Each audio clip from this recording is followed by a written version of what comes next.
Before we jump in today's video, I just want to remind everybody that I'm not a financial advisor. So this video is for educational and entertainment purposes only and should not be taken as financial, investment, or trading advice.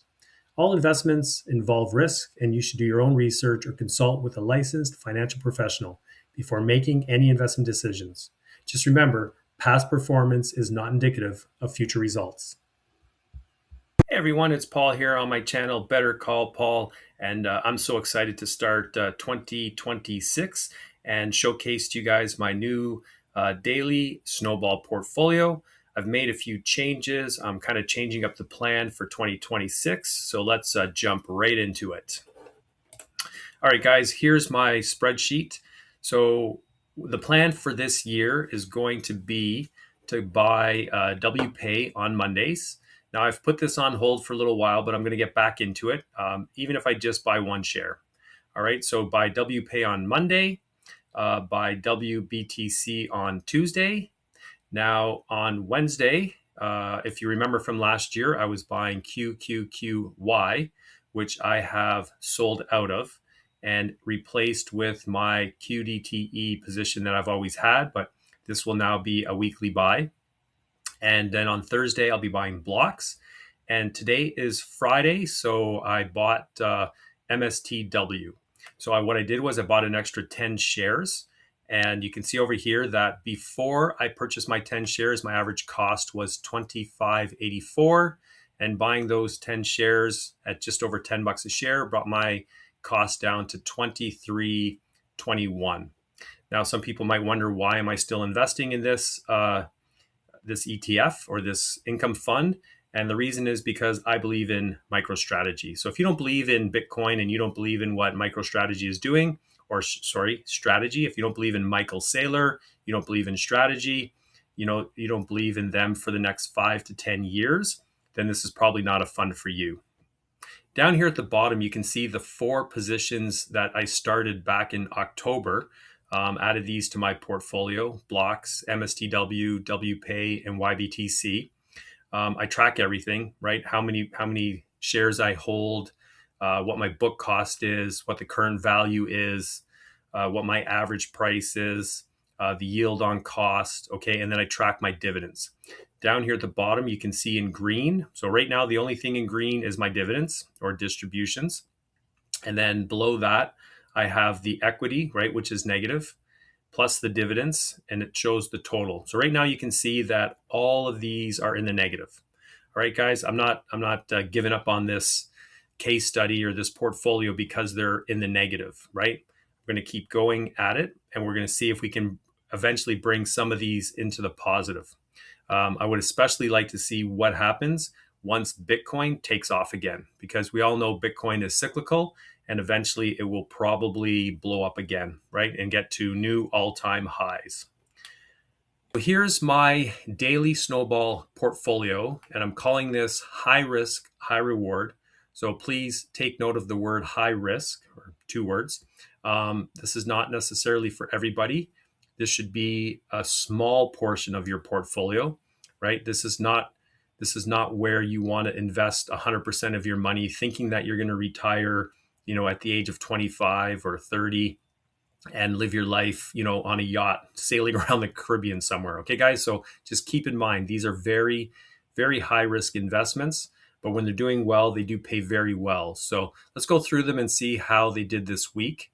You can see both blocks and MSTW. I didn't give them a color because they're basically neutral. So blocks paid another 12 cents. So that's I guess 3 weeks in a row now that it's paid 12 cents. So that's pretty average, I guess, now the distribution. MSTW was paying 24.21, so now it's down to 16 cents. WPay has jumped up, which is nice, up to 40 cents. I'd like to see them get back up to, this 48 cent mark would be fantastic. But anyways, an increase, I'll take an increase anytime. You can see here my Thursday pairs all did not do well.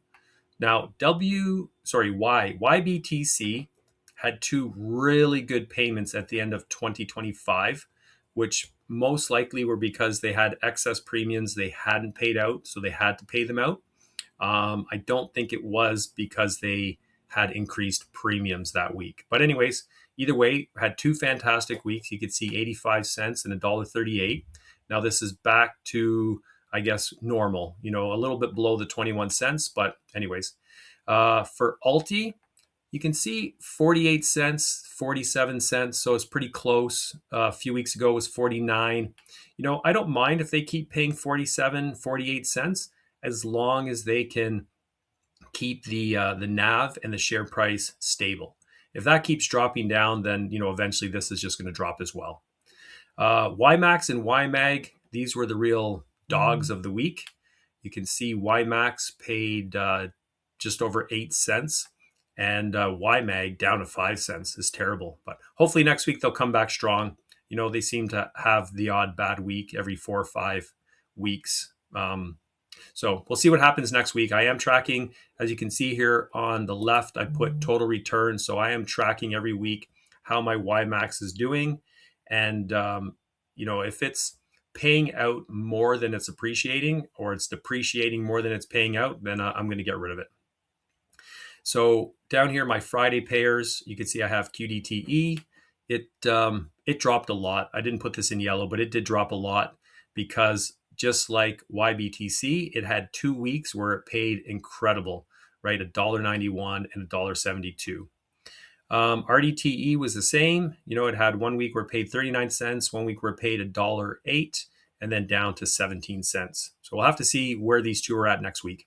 QQQY now has 0 shares, so I will eliminate this row.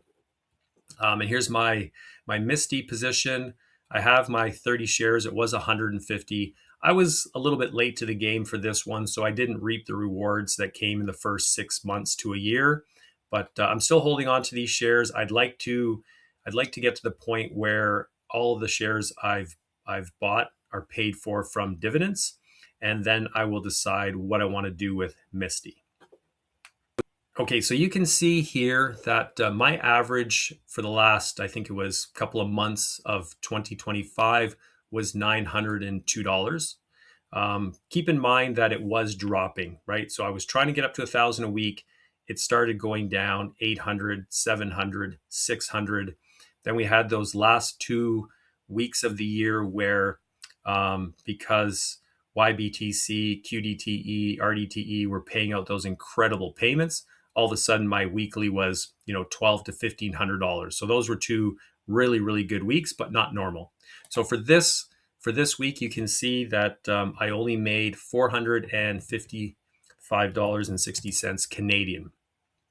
So that's not very good, but I want to explain why it dropped so much before you start going off in the comments and telling me how this portfolio is failing.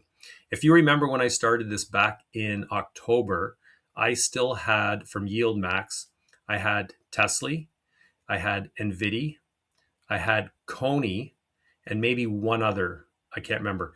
But anyways, all of those were weekly payers, and I got rid of all of them, okay? And I didn't use all of the money to replace other weekly pairs. Like I didn't put all of the money into other weekly pairs. I put some of that money into monthly pairs. So it's only natural that obviously my weekly income went down when I got rid of 3 positions that were paying me weekly. So what did I start to do? I started to increase my position in TDAQ because I noticed that the ultra high yielders are very inconsistent, right? And when they're going down, they go down hard. And so do your weekly payments. So what I wanted to do is I wanted to increase my more stable funds. And so right now, TDAQ is the one that I'm doing. And you can see that in the first 3 months that it was launched in 2025, I think it came out in September, October, November. So in the first 4 months, I bought 220 shares. And then so far this year, I've bought another 30 shares. So my plan for today is to buy another 50 shares, okay? And then to buy 50 shares every week until I reach 500. So I guess I'll have to do it for 5 weeks in a row. All right, so you can see that I've put together a new chart. I didn't have this last year. I'm calling this my monthly payers, and these are my stable funds or my foundational positions or as Perry calls them, my anchors. Now, somebody's going to put down in the comments, how come you don't have HYLD? How come you don't have HDIV? Why don't you have HHIS? I have all of those. Okay, this portfolio that I'm talking about today is all US listed funds, and predominantly 95% of them are in my RSP, which is a registered portfolio. So I don't have to pay the 15% withholding tax on any dividends or distributions. All right, so you can see I got rid of QQQY, so I still have QQQT.